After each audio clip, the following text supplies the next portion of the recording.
Hey guys, what's going on? Pretty productive weekend as far as getting some parts put on the mini bikes. I had a whole pile of parts that I collected while I was waiting for the bikes to be taken down to the DMV and be registered and be street legal. I didn't want to make any modifications until after that, right? I didn't want to have any problems with the guy authorizing the bike to be registered in California, so I left them completely stock up until that point.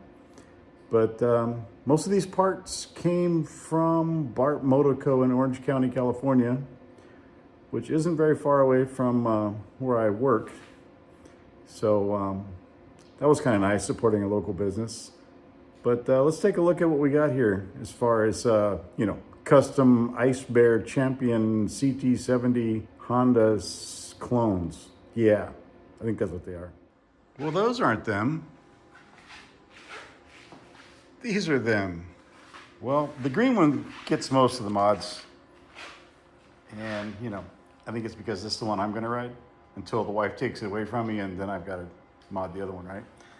So we ended up with some upside down forks here with, obviously you have to have custom triple clamps for that, and some pit bike mounts, pit bike bars, bigger disc brake on the front.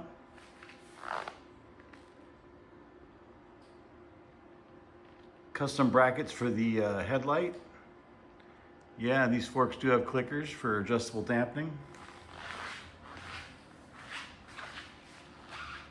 For now, I've got the stock switch gear on it. That Nibby throttle obviously is not stock. Had to go to that because we put a Nibby 22 millimeter carburetor on this guy. We also put a billet shifter and an extended swing arm. Chain's a little tight, I've got to work on that, loosen it up a little. I was thinking about maybe taking it for a ride first and then seeing how that plays out. See if that's a brand new chain, by the way. Because of the extended swing arm, I had to put on a longer chain. Billet brake lever on this side. Stock exhaust still. Stock exhaust has a little expansion chamber, so I'm just gonna leave it. Sounds good, runs good. Why mess with it, right? We've put on Honda decals, removed the Champion Ice Bear decals. The biggest con on these forks is they're very heavy. They're probably 30 pounds heavier than the forks that I took off. Oh yeah, we also swapped the mirrors out for some better mirrors. This Nibby is a quick turn. Yeah, that's where we are on the green bike. The blue bike got some of the same mods, mirror changes, handlebars.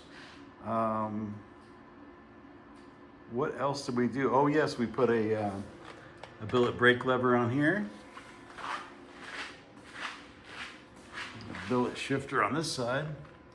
This one still has all the emissions on it. Basically, other than the handlebars and the brake and shift lever, it's pretty much stock. Yeah, that's where we are with the mini bikes. The Nibby carburetor, the bike sure starts and runs a lot better than with the stock carburetor and the emissions. So the emissions have been completely removed on this one now. And the choke on this guy works just like it's supposed to. The bike starts up, it runs, you turn the choke off, it idles, it goes like it's supposed to. I don't know. It's unfortunate that we have to remove some of the emissions that are put on the bikes to make them run right, but when you're dealing with carburetors, that's life, I guess. But there you go. And yeah, there's still a blast to ride. This one's a little quicker now and a little more stable with the longer wheelbase. Extended swing arm. Front axle is forward of the forks. Maybe we'll get some actual riding videos in next. Need to go camping, take them along. You guys have a good one. I hope you had a great weekend, and I appreciate you watching the video. And I appreciate a thumbs up if you can. If you want to subscribe, that's cool too. The algorithm likes all these things. Might push my videos out to other viewers. If there's enough thumbs up and comments and subscriptions and all that good stuff, whole pile of bikes here. It's time to go ride. The sun's almost down. It's cooled off. It was 90 today. Not too bad. Anyway, you guys have a good one, and I will catch you on the next one.